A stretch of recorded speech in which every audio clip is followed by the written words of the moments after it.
मित्रों, भारत देश किसानों का देश है। भारत को कृषि प्रधान देश कहा जाता है, लेकिन भारत के किसान यूरिया खाद के लिए हैं परेशान। यह मौसम खेती का मौसम है और बड़े दुख के साथ कहना पड़ता है कि यूरिया प्रतिदिन रैक से जाते हुए नज़र आ रहे हैं। ट्रैक्टर पर ट्रैक्टर यूरिया लदे हुए जा रहे हैं, लेकिन किसान यूरिया के लिए कहाँ कहाँ नहीं पाँव मार रहे हैं। 300-350 बोरिया यूरिया का दाम कहीं 500 रुपये तक भी मिल जा रहा है, वो भी नहीं मिलता है।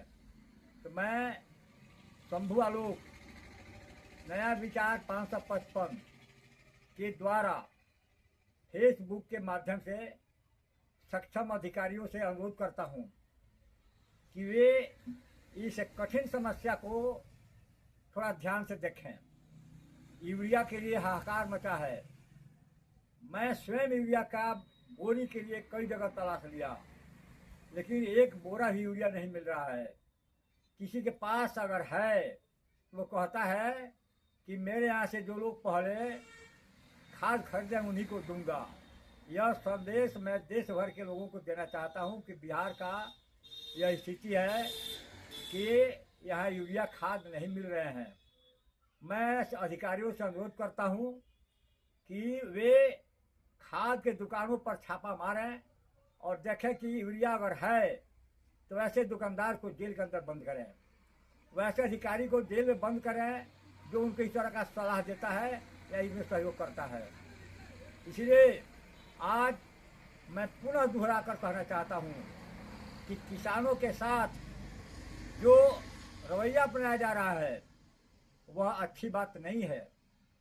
मैं सारे देश के नेताओं से कहना चाहता हूं, खास करके बिहार के नेताओं से, कि वे अपने चुनाव की तैयारी में लगे हैं, चुनाव के लिए दौड़ रहे हैं, एक से बढ़कर के एक पुआ पका रहे हैं, लेकिन किसानों के साथ जो हो रहा है यह किसी के लिए चिंता का विषय नहीं है। मैं सभी दलों से अनुरोध करता हूं कि अगर आप जनता के हित की लड़ाई लड़ते हैं तो इससे बड़ी लड़ाई और क्या हो सकती है कि एक तरफ खेत में धान पानी के बिना मुंह बाए हुए है और किसी तरह से किसान पानी अगर उसमें डाल भी रहे हैं तो फिर उनको खाद नहीं मिलता। यह एक बहुत जटिल समस्या है। इस आज़ाद देश के लिए एक चुनौती की समस्या है। इस देश में जो लोग कहते हैं कि हम आज़ाद हैं, उनसे भी मैं कहना चाहता हूं कि आप आज़ाद नहीं, आप कृषि के मामले में बर्बाद हैं। इन्हीं शब्दों के साथ मैं पुनः कृषि पदाधिकारियों से, जिला के अन्य बड़े अधिकारियों से अनुरोध करता हूं कि यूरिया के खाद की समस्या को थोड़ा सा अपने स्तर से देखें और जो खाद की दुकानें हैं उनके ऊपर कार्रवाई करने की कोशिश करें अगर वे चुरा कर छिपा कर खाद रखे हैं तब। और इस तरह से कार्रवाई का विषय है। और चुनाव के समय में अगर हम किसानों के लिए आंसू बहाएंगे तो ऐसे नेताओं से मैं कहना चाहता हूं कि घड़ियाली आंसू बहाने की आवश्यकता नहीं है। आप जब समस्या पर मुसीबत के समय में साथ नहीं तो किसान भी आपके साथ नहीं।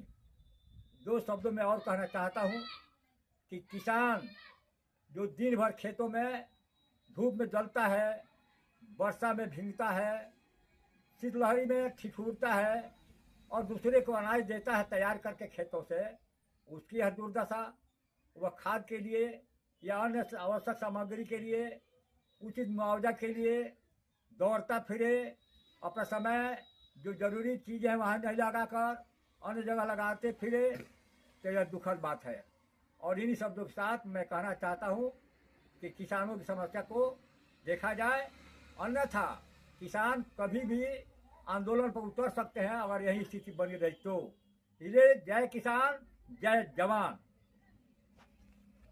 देखा